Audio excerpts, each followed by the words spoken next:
When you are new to Simulink, it's really important to learn how to create sine wave in Simulink, because in every small and big simulation, somewhere we are going to use sine waves, right? So that is why in this video we are going to learn how to create sine wave in Simulink.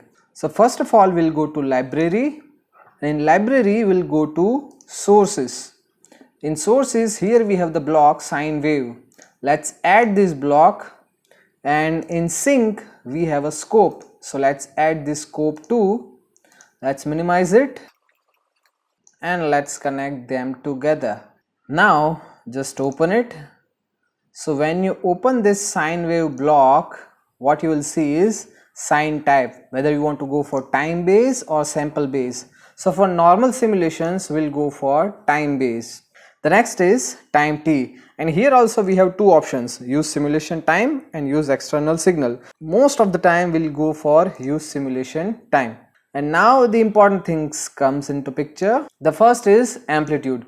From here you can set the amplitude of your sine wave. For example, I am keeping amplitude as 2. The rest of the things will remain as it is, but just changing the amplitude, running the simulation. So here is the generated sine function.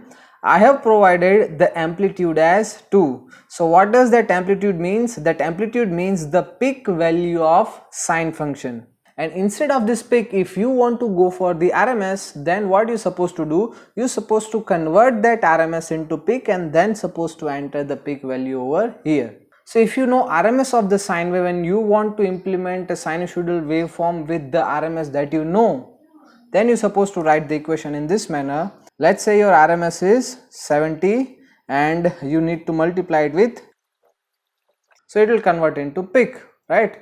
So let's say okay, close it and now run it. So now you see when the peak is almost 100, the RMS is near about 70, right? So if you know the RMS value, from that RMS you can directly write the peak amplitude of this sine wave. Now the next term is bias.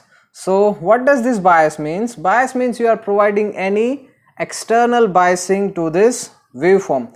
Here the biasing is 0, that means it is not levited either it up or down, right? So the bias is simply the neutral line for this sine wave, and right now that is 0.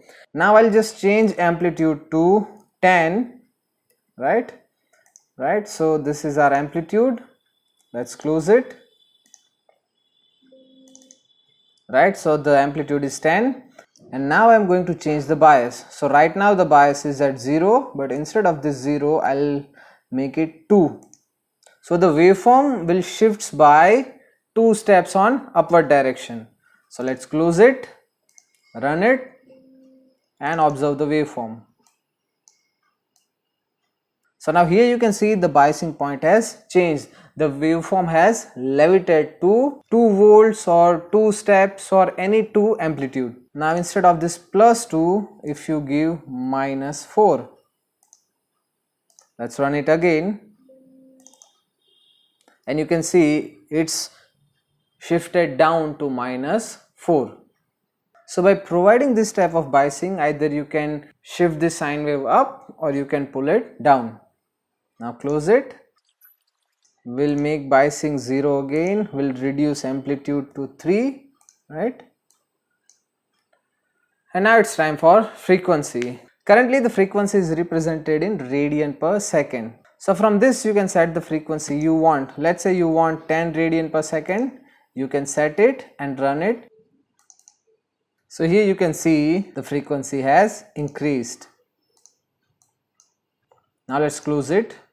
Now the question is, now here the frequency you're supposed to enter, that is in radian per second. But what if you know the frequency in hertz and directly you want to write the frequency in hertz?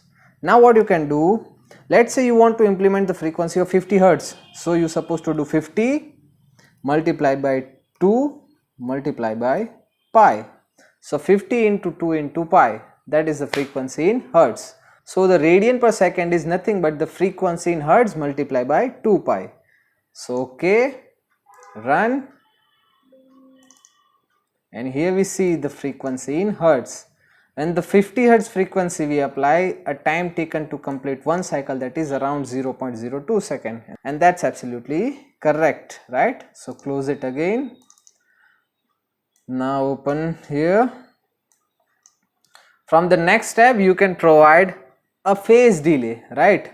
For example, instead of 0 radian, you supposed to shift the waveform by 2 radian, right? And let's reduce frequency a bit so that we can have a clear idea. Frequency is 1 radian, phase delay is 0. Okay, run. So this is our reference waveform. Now let's make change over here. Phase delay is 2 radian, run again, and you can see the shift in waveform. So by providing that phase delay, you can just shift the waveform. And now finally we have sample time. So what we'll do, we'll make it 0, right? Run. So this is our reference waveform, and the last quantity that we're supposed to understand, that is sample time. Here sample time represents the amount of time after which you will take a sample and plot it in scope. So let's say if I am taking sample time as 0.2, right? So at every 0.2 second it will take a reading and plot. So instead of pure sinusoidal waveform, I'll get this type of steps. So at every 0.2 second it will take a sample.